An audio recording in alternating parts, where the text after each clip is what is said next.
Hey there mga my love, Scorpio! Thank you so much for always staying here with me in this channel, babe. So, before we start your reading, reminders muna us na hindi to for everybody. So, just pick up only the messages you think ay para sa iyo. At wala tayong gender here by lalaki, LGBT, cross-watchers. You're all welcome here, of course.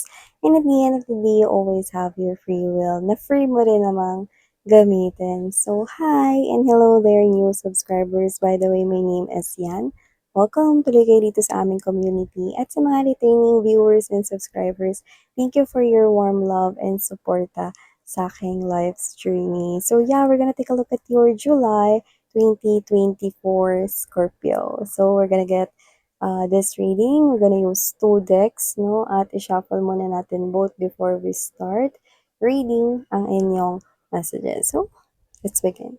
So, hi and hello there, everyone, and thank you, Archangel Michael, together with the angels and spirit guides. Can we get messages for Scorpio, please, for their month of July 2024?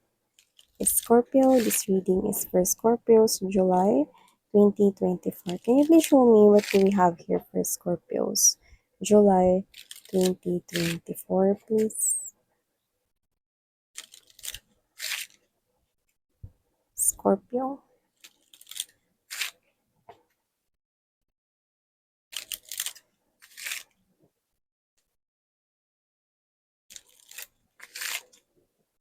Okay.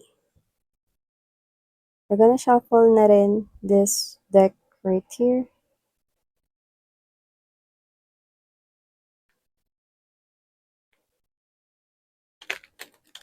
Messages for Scorpios, July 2024, please. Just gathering up all the right energies here for you guys.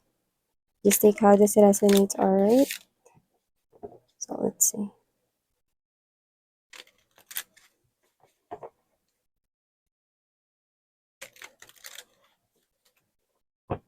Alright, so let's go ahead and check these messages here for you. Scorpio. You do have here the distant horizon. Let's put it here. High honor, wow. Despair. Family room. Wealthy man. Sudden wealth. Okay.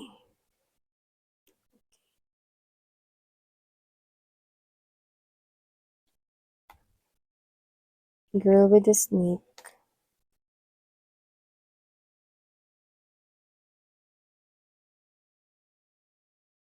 Runner, the sword, and the rose.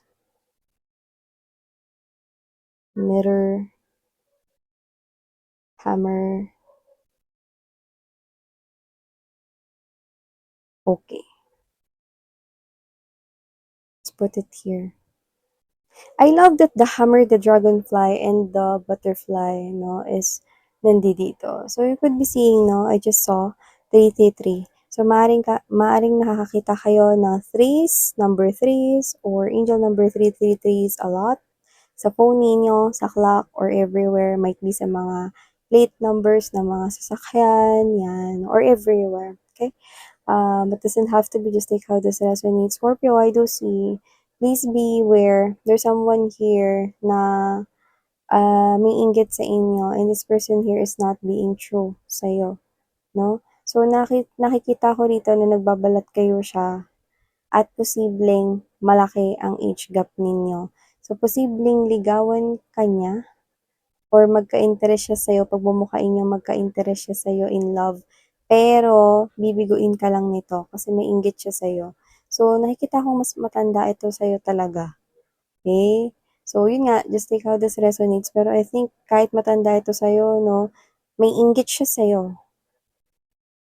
At parang ito yung way niya para to get to you or to get back to you, no? Para mabalikan ka niya rito or para um, makagante kind of thing. Pero I think wala kang ginawang hindi maganda sa kanya. pero parang gusto niyang gumanti because hindi ka niya rito mahigitan, gano'n. So, whatever the case may be, may inggit, nararamdaman 'to. At lagi ko sinasabi walang age dito pero nakikita ko rito na talagang matanda 'to sa'yo. See, isipin mo 'yun, matanda siya sa'yo by age pero naiinggit siya sa'yo. At posibleng ligawan ka nito 'no, tapos if ever, ang plano niya kasi ligawan ka tapos 'pag napaibig ka na niya, iwanan ka, 'yan. So, puwedeng inggit ito sa narating mo or inggit ito sa pera 'no. Siguro mas successful ka at mas marami kang pera or hindi ka niya malampasan. Alam mo yung seniority, parang gano'n. So, sa trabaho posibleng ito yung sitwasyon mo, so just take how this resonates, someone here is wearing a mask at may tactic siya. So, don't let this person win. Okay? I know matatalino ang mga Scorpio. And I do see right here na merong opportunity na maganda pero you need to make a adjustment. And I think kailangan mo ritong malayo sa family mo if this is a work right here sa ibang lugar or ibang malayong lugar or baka sa ibang bansa for others, no? Parang ito yung challenge part is kailangan mo munang iwan yung family mo for temporary, no, or for quite some time para makapag-work ka rito, no, or mag-grab mo 'tong opportunity na 'to when it comes to money. Maganda 'tong i-grab. Bakit? Because high honor is right here. Nakikita ko rito na magkakaroon ng opportunity for growth sa financial mo, no, at yung iba sa designation or position mo, may malaking pagbabago. Yan. For others of you, yung ka-relationship ninyo, kung may ka-in relationship kayo, nakikita ko sa energy niya yung wealthy man. So, puwedeng literal na businessman or business owner yan or matagumpay siya sa kaperahan or sa negosyo. Pero kung ito man ay may energy kasi ako nakikita rito na parang hindi pa naipapamalas itong wealth sa buhay niya. Pero makikita niyo na ito starting this July hanggang sa mga susunod na mga buwan at mga taon. So, papasok na rito siya sa energy kung sino man yung person mo dito sa wealth. So, nakikita ko kayo rito na kapag nakatuluyan niyo siya, kung boyfriend, girlfriend niyo siya, nakikita ko rito nagagandi yung buhay niyo. Yan, no? Meron kasi rito with the sudden wealth na biglaan ritong pagbabago or changes sa kanyang money, sa life niya, no? So, yung iba hindi pa evident yan ngayon pero magpapakita yan this July 2024 up until sa mga susunod na mga upcoming months and years, no? So, yan, good news rin with your partner, no?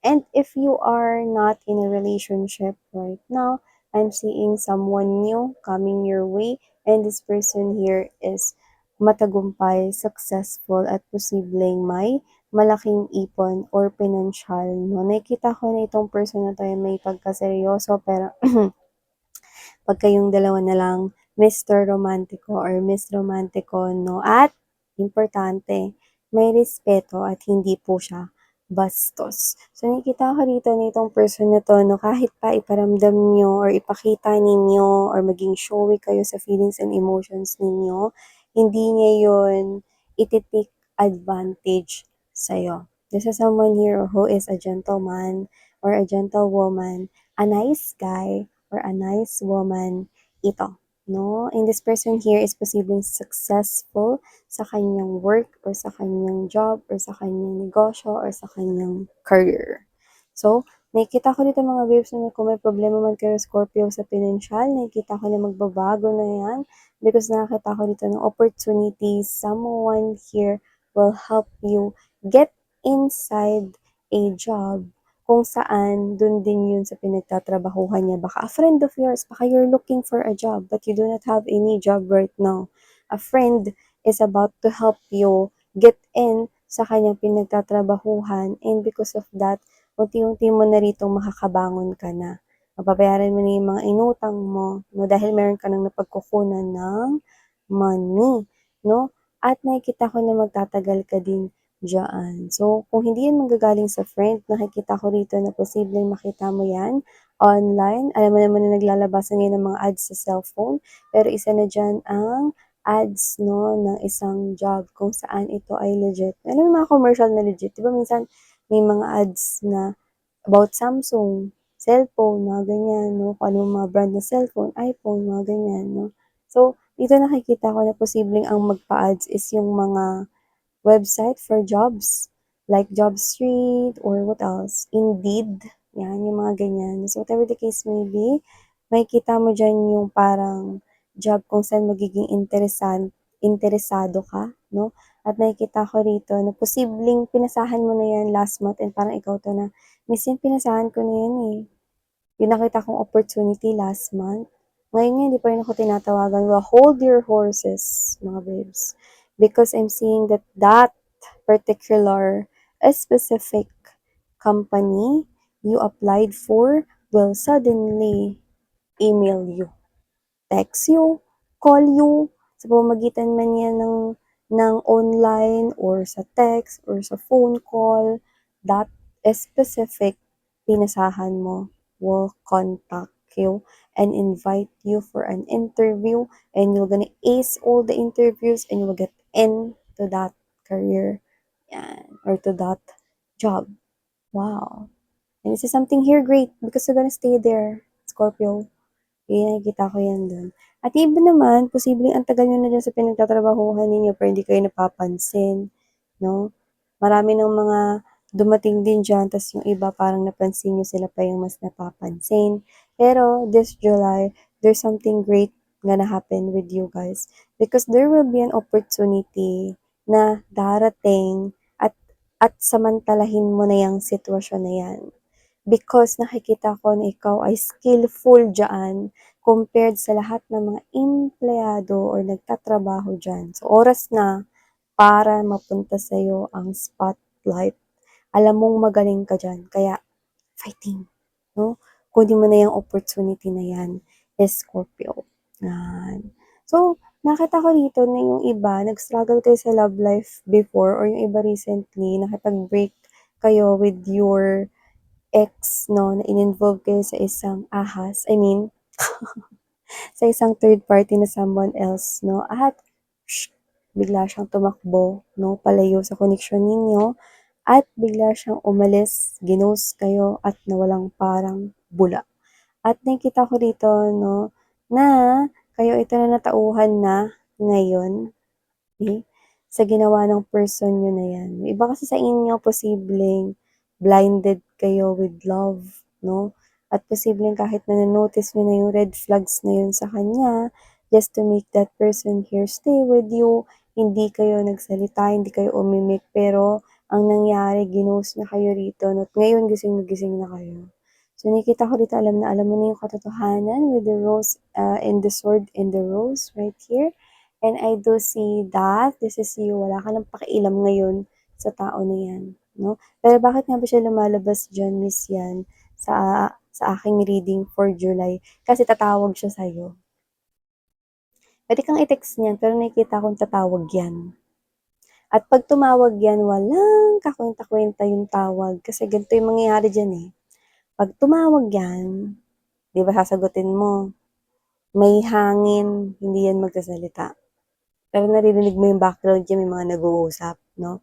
Yung parang nasa labas siya ng bahay, marinig mo yung mga parang mga ano, iba-ibang mga naririnig 'no, 'pag maingay yung paligid, gano'n, 'no? Pero hindi siya magsasalita, ex mo yun, okey? Magsasalita yan after ng ilang segundo, okey? Pero mabobosesan mo siya, 'di ba? Nakakaloka yung sasabihin niya sa'yo ang konti, "Hi, kamusta ka na?" 'Di ba? Parang nakakaloko na nangangamusta siya sa'yo matapos ka niya ritong abandonahin at tumakbo palayo 'no, ta's yun yung sasabihin niya. So, with the not today, nakikita kong bababaan mo siya ng telepono or ikaw ito na ibababa mo yung tawag kasi kilalang-kilala mo yung boses niya. Yan yung taong nanakit sa'yo.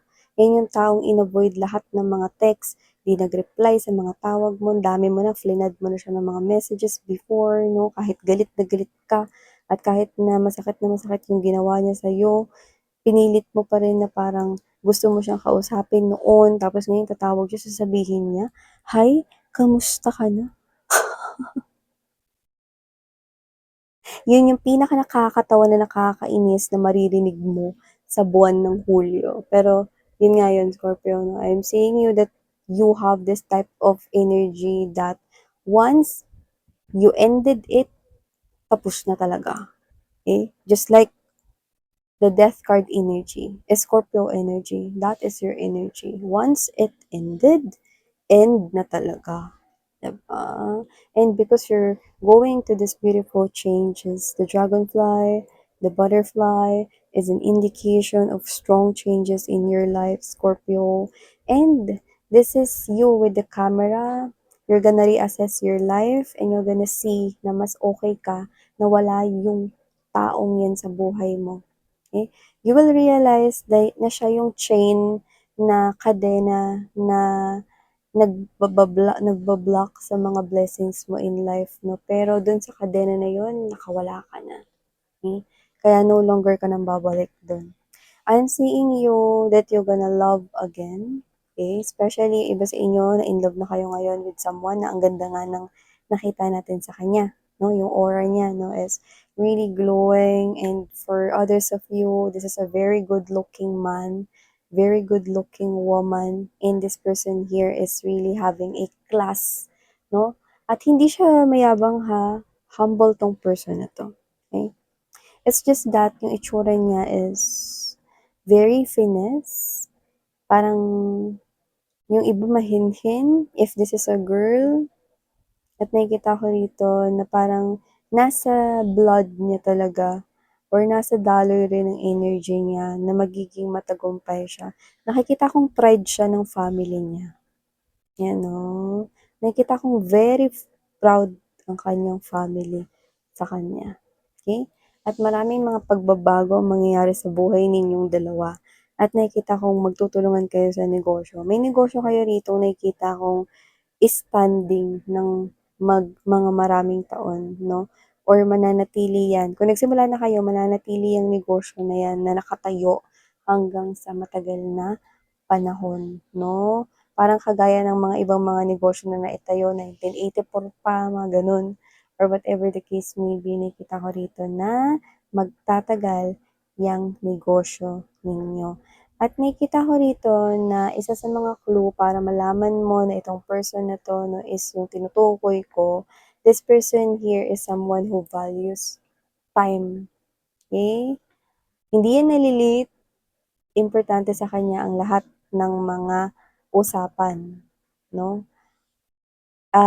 Oras, selebrasyon, special na mga okasyon, dates, birthday, lahat.